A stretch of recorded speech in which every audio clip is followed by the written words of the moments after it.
Hello, today we are going to discuss the title of the novel, The Return of the Native, written by Thomas Hardy. The novel is named after Clem Yeobright, who returns to Egdon Heath from Paris. He is the native of the heath and roams about with apprehension of danger. This virtual son of the heath was born here and has its spirit in his blood. His playthings have been the animals, the flowers, and the ancient relics. He likes that he should live here forever. He is happy that the heath cannot be changed, though many attempts have been made to bring it under cultivation. A trick of fate transplanted Clem Yeobright to Paris, where he had to face the gloss of sophistication. He was employed in the diamond business, but he had no liking for the fashions and superficial glamour. Such an atmosphere was unendurable for him. He says to his mother, "Mother, I hate the flashy business.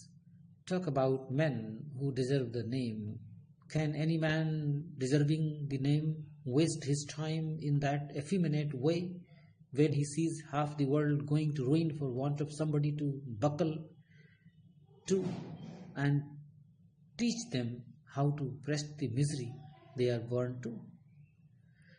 I get up every morning and see the whole creation groaning and travailing in pain, as St. Paul says, and yet there am I, trafficking in glittering splendors with wealthy women and titled libertines, and pandering to the meanest vanities. I who have health and strength enough for anything. I have been troubled in my mind about it all the year, and the end is that I cannot do it any more." This is what he tells to his mother. Then Clem Yeobright returns to Egdon Heath, where he hopes for happiness, but unwillingly he creates a tangle which ends in tragedy.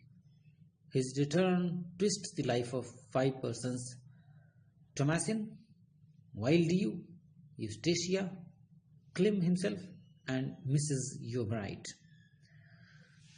Wilddew philandered with Eustacia, but her caprices sent him to Thomasin. Some mistake in the license prevented the marriage, and Eustacia called him back. At this, Wilddew left Thomasin and resumed his intrigues with Eustacia. Wilddew would have married Eustacia if Clem Yeobright had not come here. The news of his return upsets the whole situation. Eustacia fancies that she can enjoy the Parisian society by marrying Clem Yeobright. She neglects Wilddew, who at once goes to Thomasin and marries her. Eustacia uses her arts on Clem and charms him. His mother objects, but in spite of his great love for her, he defies her objections and marries Eustacia.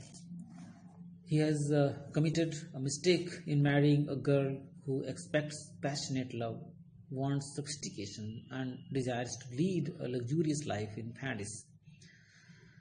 Clem Yeobright, on the other hand, is a child of nature who has altruistic schemes to better the life of the uncivilized men of the heath. His decision to live permanently on the heath is a blow to Eustacia's aspirations. She tries her best to persuade him to go back to Paris, but he wants to hear nothing of Paris. Thus, rupture has become inevitable between the two. Overreading makes Clem Yeobright temporarily blind. When he recovers, he seeks refuge in the heath, his second mother. He regards the Egdon Heath as his second mother. He undertakes furze cutting and becomes a part of the heath. He finds joy in his employment, but the wings of Eustatia's ambitions have been clipped. Loneliness and misery fills her heart. One day, when she goes to the village gypsying, she meets Wilddew, dances with him, and the old intrigue is revived. On investigating the cause of his mother's death, Klim accuses Eustacia of being false to him, and she goes to her grandfather. Wilddew offers to help her when she is in misery. They plan elopement but die in the attempt. If Klim had not returned, Eustacia would have passed a happy life with Wilddew. On his return to the heath, Klim Yeobright is charmed towards Eustacia. Though he loves his mother to a very great extent, yet he disobeys her and sets up his own family. Even then, he craves for his mother's company and desires reconciliation. Mrs. Yeobright, too, makes an attempt to be reconciled but dies in the tragic circumstances. If Klim Yeobright had not returned from Paris, perhaps he would have remained obedient throughout his life, and Mrs. Yeobright would not have died in such tragic circumstances. In this way, Klim Yeobright's return to Egdon Heath has very crucial effects on the lives of the main characters in the novel. That is why the title of The Return of the Native is perfectly justified. Thank you.